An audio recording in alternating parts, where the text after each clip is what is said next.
नमस्कार, मी पंजाब डक. राज्यामध्ये 7 जून 8, 9, 10 दरम्यान पुन्हा पाऊस येणार आहे आणि त्याच्यानंतर राज्यातल्या सर्व शेतकऱ्यांना सांगू इच्छितो, जर 7, 8, 10 जून पर्यंत नाही झालं तर तुम्ही काय करा, 12 जून पर्यंत तरी तुम्ही तुमच्या शेताची कामे करून घ्या. कारण की राज्यामध्ये 13 जून ते 18 जून राज्यात मुसळधार पाऊस पडणार आहे. ठिकठिकाणी वडे नाणे वाहतील असा पाऊस पडणार आहे. म्हणून हा अंदाज लक्षात घ्यायचा. राज्यातल्या सर्व शेतकऱ्यांना सांगू इच्छितो की 13 जून पासून ते 18 जून पर्यंत दररोज वेगवेगळ्या जोरात पाऊस पडणार आहे. मुंबई, पुणे, नाशिक, संगमनेर तर अतिमुसळधार पाऊस पडणार आहे. म्हणून हा अंदाज लक्षात घ्यायचा.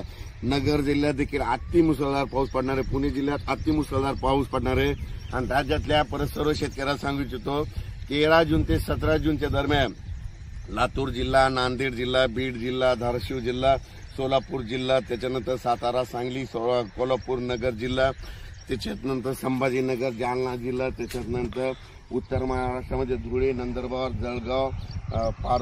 जळगाव, पारगोळा, तसेच बुलढाणा जिल्हा, बुलढाणा, अकोला, अमरावती, वर्धा, नागपूर, भंडारा, गोंदिया, चंद्रपूर, यवतमाळ, हिंगोली, वाशिम, यवतमाळ यामध्ये सांगायचं झालं सर्व जिल्ह्यात 13 जून पासून ते 18 जून पर्यंत खूप पाऊस पडणार आहे. तुम्ही काय करा, शेतीचे कामे करून घ्या.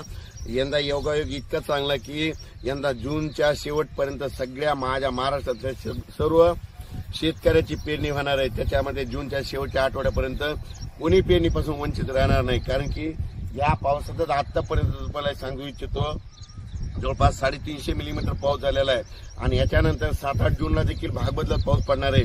त्याच्यानंतर 13 ते 17 देखील खूप पाऊस पडणार आहे.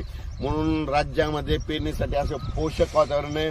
जमिनीमध्ये पीक खूप ओलं आहे, पेरलं तरी उगवू शकतं. म्हणून हे सर्व शेतकऱ्यांनी पेरताना स्वतःचा निर्णय घ्या. पेरायचं तर पेरू शकता. निर्णय घेत असताना शेतकऱ्याला कळतं पेरायचं की नाही. इतकी ओल असली तर कधी पेरलं तर उगवतं. म्हणून हे शेतकऱ्याला सगळ्याला माहीत असतं. म्हणून शेतकऱ्यांनी स्वतःचा निर्णय घ्या. पण राज्यात सांगू इच्छितो, आता म्हणजे हे 2 जून ते 6 जून पर्यंत काल बरंच मला शेतकऱ्याचे फोन आले की सर पाऊस सुरू झाला. तर तुम्हाला एक सांगू इच्छितो, पाऊस एकदम बंद होणार नाही. ज्यावेळेस खंड पडतो त्यावेळेस एकदम महाराष्ट्रात कुठंच असा पाऊस पडलेला दिसत नाही. म्हणजे सांगायचं झालं तर हे खंड पडलेला नाही, काही नाही.